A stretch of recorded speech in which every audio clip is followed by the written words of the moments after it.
सम्मन कितने दिनों में इश्यू होगा? कितने दिनों में इश्यू होगा? केस फाइल होने के, है ना? ठीक है। सम्मन अगर सर्व होता है तो उसको कितना टाइम दिया जाएगा टू अपीयर? कितना समय दिया जाएगा सम्मन के अंदर कि भैया इतनी तारीख को आ जाना? Maximum 90 days. और पहले उसको कितना समय दिया जाएगा? 30 डेज। ठीक है। अब आ जाइए। ठीक है। सम्मन के क्या प्रकार होते हैं?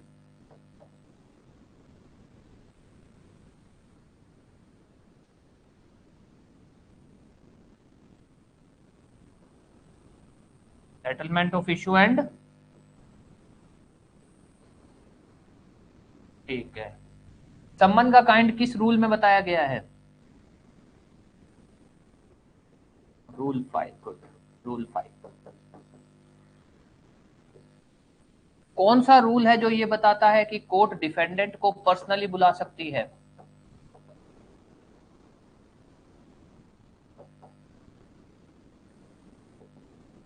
क्या कोई ऐसी सिचुएशन है जब डिफेंडेंट को पर्सनली नहीं बुलाया जा सकता? क्या सिचुएशन है?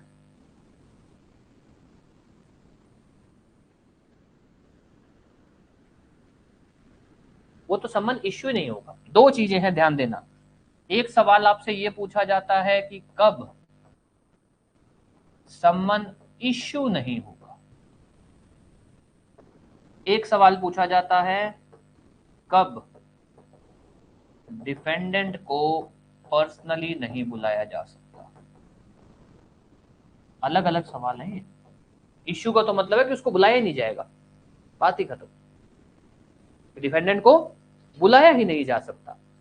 पर्सनली का मतलब है कि भैया इश्यू तो होगा पर उसको पर्सनली कोर्ट नहीं बुलाएगी, बस कहानी इतनी सी है।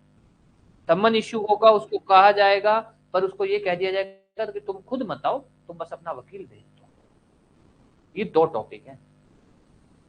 इश्यू कब नहीं होगा उसका अलग है। रूल 1 में ये बात बताई गई है ऑर्डर 5 के कि भैया अगर डिफेंडेंट कोर्ट में मौजूद था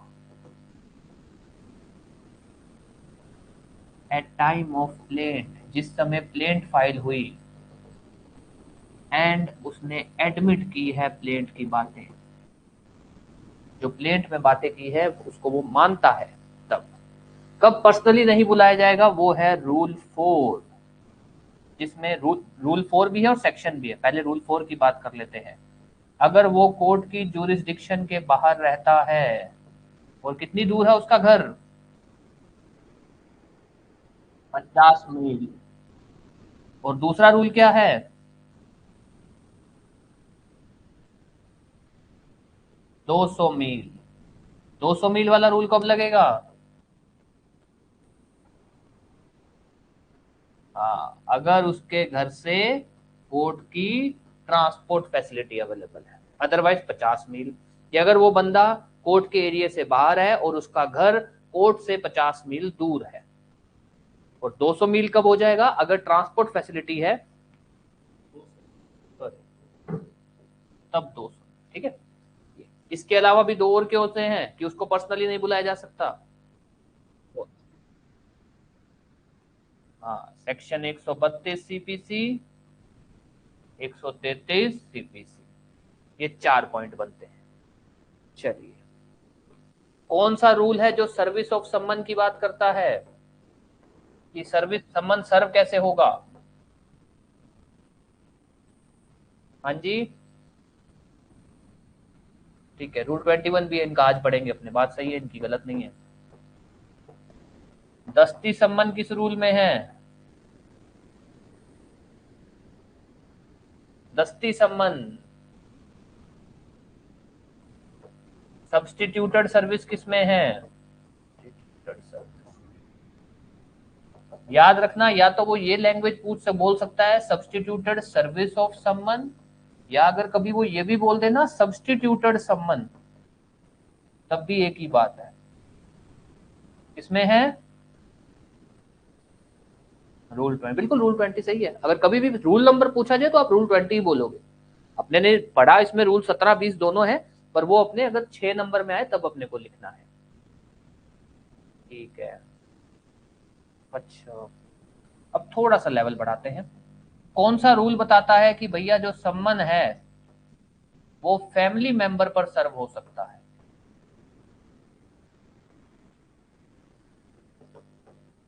हाँ जी,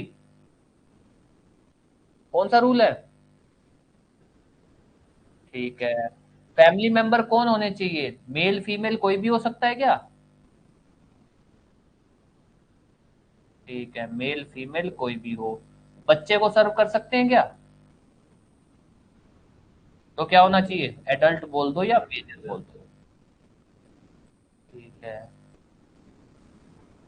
वो नहीं नहीं, वो नहीं लिखना, रूल 15 में नहीं लिखा हो, बट बात तो आपकी सही है वैसे अपनी जगह, बट रूल 15 में नहीं लिखा हुआ, तो अपने को लिखना नहीं है ना।